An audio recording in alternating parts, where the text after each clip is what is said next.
Hello, OCD കാൻഡിഡേറ്റ്സും ട്രാവലും അതാണ് ഇന്നത്തെ നമ്മുടെ സംസാര വിഷയം. ആദ്യത്തെ കാര്യം ബോർഡിംഗ് പാസ്സാണ്. ഞാനിപ്പോൾ ട്രെയിനിൽ ട്രാവൽ ചെയ്യുന്നതിനെ പറ്റി പറയുന്നില്ല, ഫ്ലൈറ്റിൽ ട്രാവൽ ചെയ്യുന്നതിനെ കുറിച്ച് മാത്രമേ പറയുന്നുള്ളേ.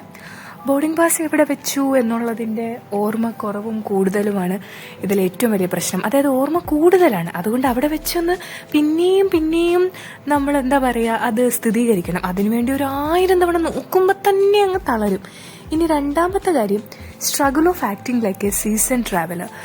എത്രയൊക്കെ ഫ്ലൈറ്റിൽ ഇൻഫർമേഷൻ ലൈൻസ് വിളിച്ച് പറഞ്ഞാലും എനിക്കിപ്പോൾ സൈഡ് സീറ്റ് കിട്ടിയില്ല എന്നുണ്ടെങ്കിൽ, നടുക്കത്തെ സീറ്റൊക്കെയാണ് കിട്ടിയിരിക്കുന്നത്, അങ്ങനെയാണെന്നുണ്ടെങ്കിൽ, അതായത് വിൻഡോ സീറ്റ് കിട്ടിയില്ല എന്നുണ്ടെങ്കിൽ, എയിലിൻ്റെ അടുത്തുള്ള സീറ്റോ വല്ലതും ആണെങ്കിൽ എനിക്കല്ലെങ്കിലും വിൻഡോയിൽ കൂടി ഫ്ലൈറ്റ് പൊങ്ങുന്നതും താങ്ങുന്നതും ഒന്നും കാണാൻ താല്പര്യമില്ല. നമ്മളിത് എത്ര തവണ കണ്ടതാ, ഞാനൊരു സീസൺഡ് ട്രാവലറാണ് എന്നുള്ള രീതിയിൽ എങ്ങനെയെങ്കിലും ഒന്ന് അഭിനയിക്കണം. പിന്നെ അവരുടെ അനൗൺസ്മെൻറ്റൊക്കെ കേട്ട് മടുത്തതാണല്ലോ, എന്താണ് എന്നതൊന്നും മൈൻഡ് ചെയ്യാതെ ബുക്ക് വായിച്ചുകൊണ്ടിരിക്കുക. ഇതൊക്കെയാണ് എൻ്റെ അടുത്ത സ്ട്രഗിൾസ്. ഇനി ഫ്ലൈറ്റ് കയറുന്നതിന് മുമ്പ് ഗേറ്റ് കണ്ടുപിടിക്കുക. നമ്മുടെ എയർപോർട്ടിൽ വലിയ പ്രശ്നമില്ല, ട്രിവാൻഡ്രം എയർപോർട്ടിൽ. പക്ഷേ കുറച്ചും കൂടി ബംഗളൂരു അങ്ങനത്തെ ഉള്ള എയർപോർട്ടിലൊക്കെ ചെല്ലുവാണെങ്കിൽ എവിടെയെങ്കിലും ഗേറ്റിൻ്റെ ഡിസ്പ്ലേ വരുന്നുണ്ടെങ്കിൽ നിന്ന് നോക്കുക. ഒരു സൈഡ് നോക്കിയിട്ട് അടുത്തടുത്ത് ചെല്ലുമ്പോൾ ഞാൻ പിന്നെയും നോക്കും, ഇനിയും പുതുതായിട്ട് ഗേറ്റ് മാറിയിട്ടുണ്ടോ, ഇനി ആ ഗേറ്റിൽ നിന്ന് ഈ ഗേറ്റിലേക്ക് പോകാൻ എത്ര ആയിരിക്കും ദൂരം. ഇതൊക്കെയാണ് അടുത്ത എൻ്റെ ടെൻഷൻ.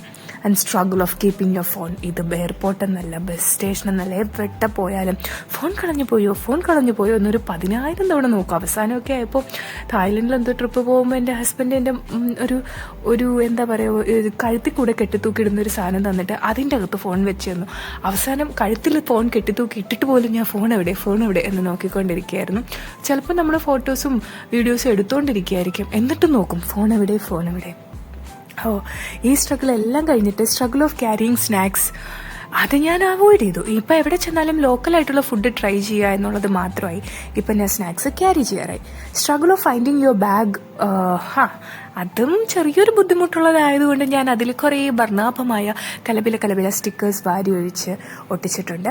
ഇനി അടുത്ത സ്ട്രഗിൾ എന്ന് പറയുന്നത് struggle of carrying multiple bags at once. അതും മാക്സിമം ഞാൻ ഹസ്ബൻഡിനെ കൊണ്ട് എടുപ്പിക്കും. അതല്ലാന്നുണ്ടെങ്കിൽ എല്ലാം കുറച്ച് ഒരു ബാഗ്, ഒരു ക്യാരി ബാഗും ഒരു മെയിനായിട്ട് ലഗേജ് വെക്കുന്ന ബാഗും അങ്ങനെ കുറച്ചിട്ടുണ്ട്.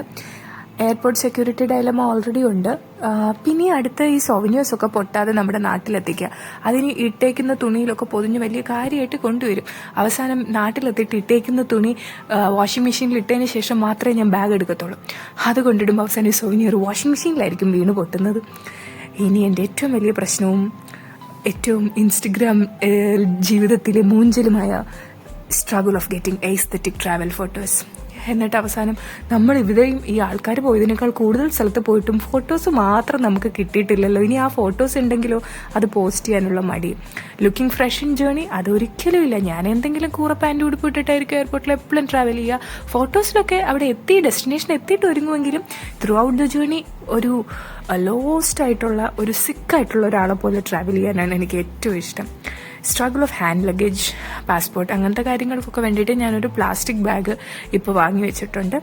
അങ്ങനെ ഇതുപോലെ നിങ്ങൾക്കും ഒത്തിരി സ്ട്രഗിളുകൾ പറയാനുണ്ടെങ്കിൽ, പ്രത്യേകിച്ച് OCD ഉള്ള ആൾക്കാർക്ക് ട്രാവൽ ചെയ്യാന്ന് പറഞ്ഞാൽ ഒത്തിരി സ്ട്രഗിളുണ്ട്. ഇതിൽ തന്നെ struggle of finding a washroom in India, struggle of carrying luggages in Indian roads, ഇതൊക്കെ വളരെ സ്ട്രഗിളാണ്. പക്ഷേ അതൊന്നും ഞാനിപ്പോൾ പ്രത്യേകിച്ച് എടുത്ത് പറയുന്നില്ല. എന്നെ പോലുള്ളവർ വാഷ്റൂമിൽ പോവാറില്ലല്ലോ. Okay, by.